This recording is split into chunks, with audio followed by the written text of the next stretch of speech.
Hello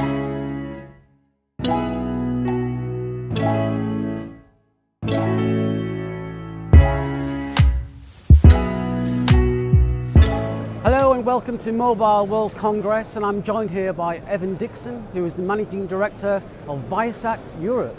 Evan, perhaps we can start off by just telling me a little bit about Viasat, what they do and what is your role? Sure. So Viasat is a global internet service provider. The uniqueness of Viasat is that it delivers broadband via satellite as opposed to terrestrial means. We've got about 5,000 employees around the world, headquartered in San Diego. I manage our European business. That's headquartered out of Switzerland, Lausanne, Switzerland. The company has three main business areas where most of the revenue comes from. Yeah. Those three business areas are: one, military. We provide critical communications to armed forces around the world. Two is in-flight Wi-Fi to commercial aircraft.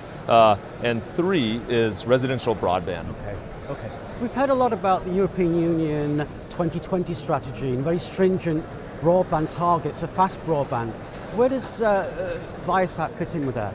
Yeah, so the EU 2020 is something, it's a lengthy mandate put out by the European Union in collaboration with the European Commission. And as it relates to broadband, what they've tried to do is set targets of what they want to achieve in terms of connectivity by 2020.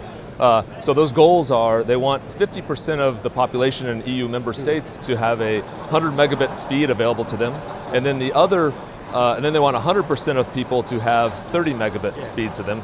30 megabits is how they define fast broadband. Okay. Unfortunately, the EU has been unsuccessful in achieving its target. We're about 9 months away from 2020 now, and 100 million people in the EU member states today still cannot get what they define as fast broadband, 30 megabits per second.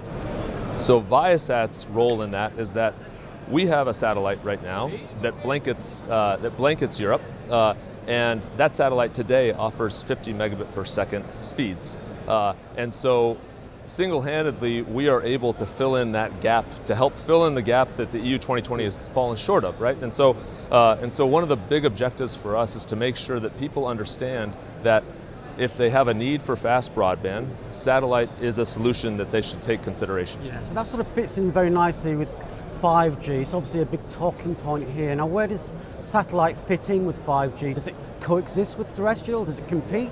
Yeah, so interesting question. We're often asked, how are we going to compete with 5G? The truth is, we plan on coexisting with 5G, fine.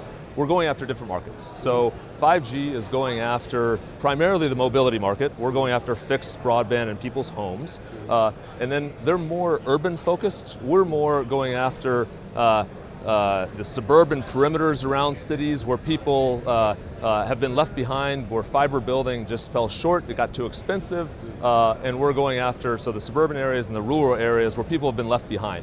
And that's where those 100 million people across across Europe are right now. Okay. Well, tell us a little bit about Viasat 3 constellation.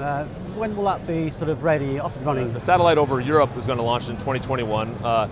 And that satellite's going to be able to deliver well over 100 megabits per second, unlimited packages, fiber-like speeds, and so one of the messages that we bring to people in Brussels is that please consider us as a solution to this problem that you have. You have a problem, it's going to cost too much money for you to build out terrestrial broadband out to the cows and to rural areas.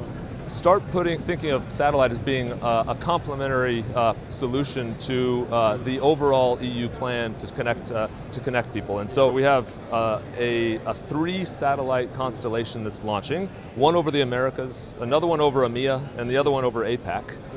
That's going to have complete visible Earth coverage. And once that's launched, Viasat will be truly a global ISP delivering fiber-like speeds around the world.